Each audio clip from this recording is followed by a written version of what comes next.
थोड़ा मेरा भी इसका आवाज बढ़ाइए। हेलो हेलो हेलो हेलो आवाज हम लोग को खुद की आवाज क्लियर नहीं लग रही है। थोड़ा आवाज मेरा भी बढ़ाइएगा, मेरे माइक का भी बढ़ाइएगा। वो वाला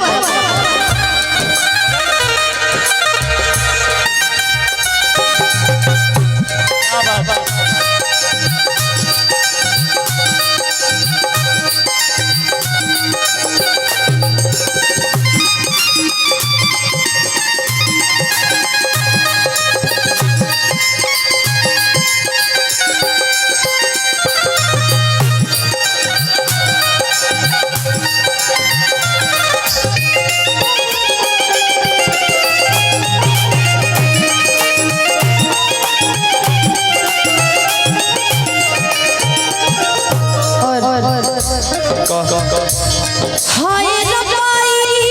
प्यार काहे होला, हाय रब्बाई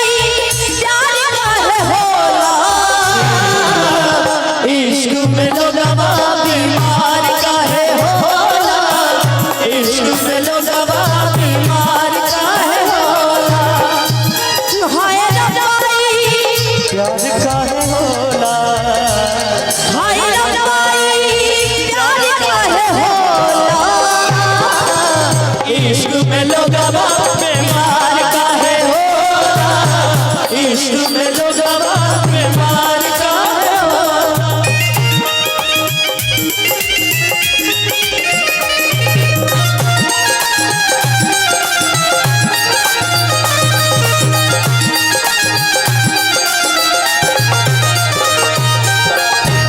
हो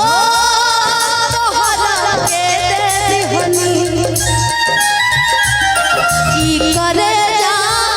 काढ़ी के केकरा के दिलू हमरा भुला गई। ई कौन प्यार रहे रे पगली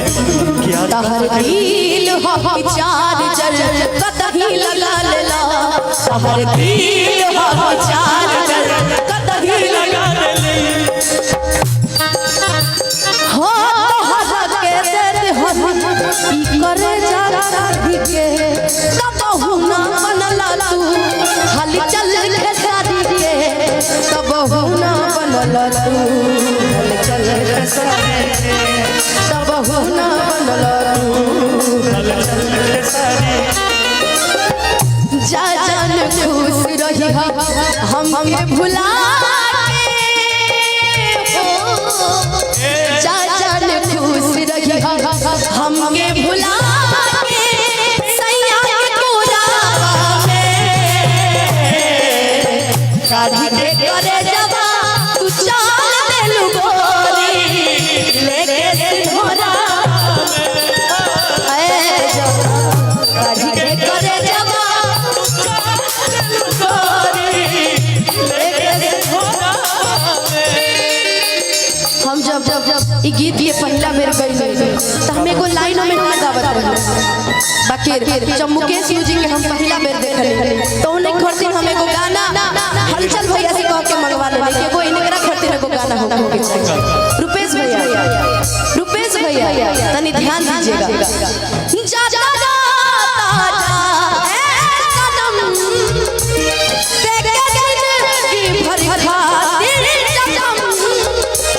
जबन सोचा हमर जबन सोचा हमर बारे में हमरा दिल में मायन लगता है, ई प्यार कवन परसों के कायल न रहे भुला गइल ऐसे जैसे भाई न रहे, ई प्यार कवन परसों के कायल न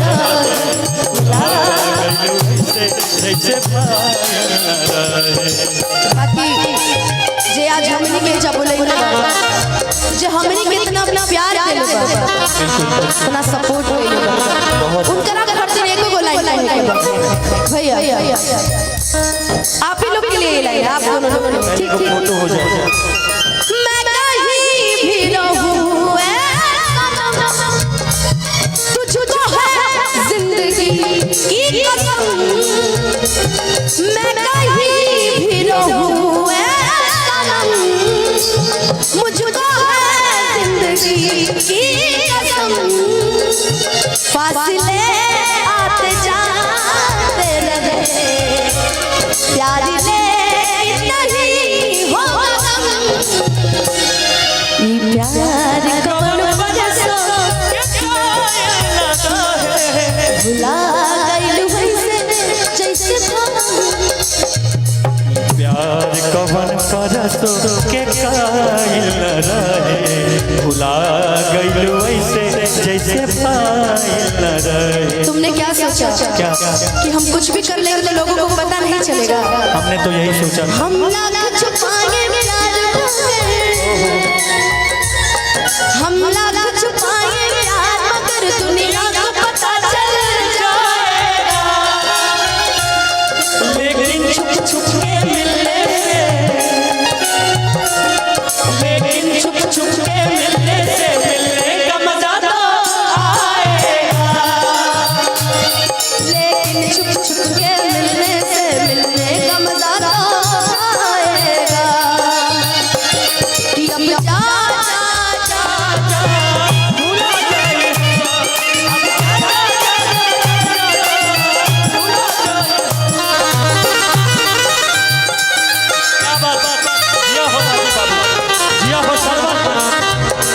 जिया हो हमारे भैया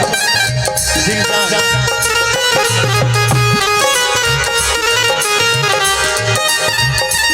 लेकिन भैया वाह आज शिवेश को देख के सिर्फ एक ही बात याद आ रही है। आज शिवेश को देख के राजीव भैया एक ही बात याद आ रही है। ये मेहंदी के बूटे जिनके रंग अनोखे ये मेहंदी के बूटे जिसके रंग अनोखे एक बार ये रंग लग जाए सारी उम्र न छूटे मेहंदी लगाऊं किस नाम मेहंदी लगाऊं किस नाम की राधा तो बनी है बस शाम की मेहंदी लगाऊं किस नाम की राधा तो बनी है बस शाम की। हो कि अब जा जा जा जान भुला जाई हा कि अब जा भुला जाई हा कि अब जा भुला जाई हा अब जा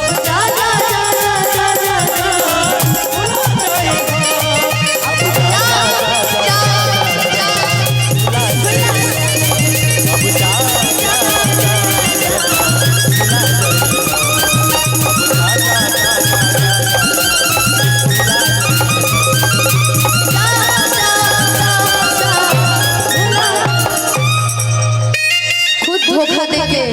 हमरा के कहत हम ना धोखा देने बन कि तोर भुलाए खातिर कम अच्छा कि तोर भुलाए खातिर कम दारू पी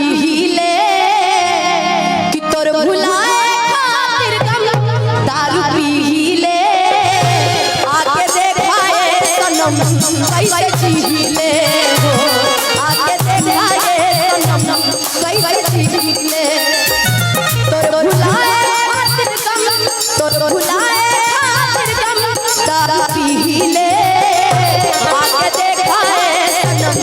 कैसे जी ले हो आके देखाए सनम। लेकिन हम कहें भैया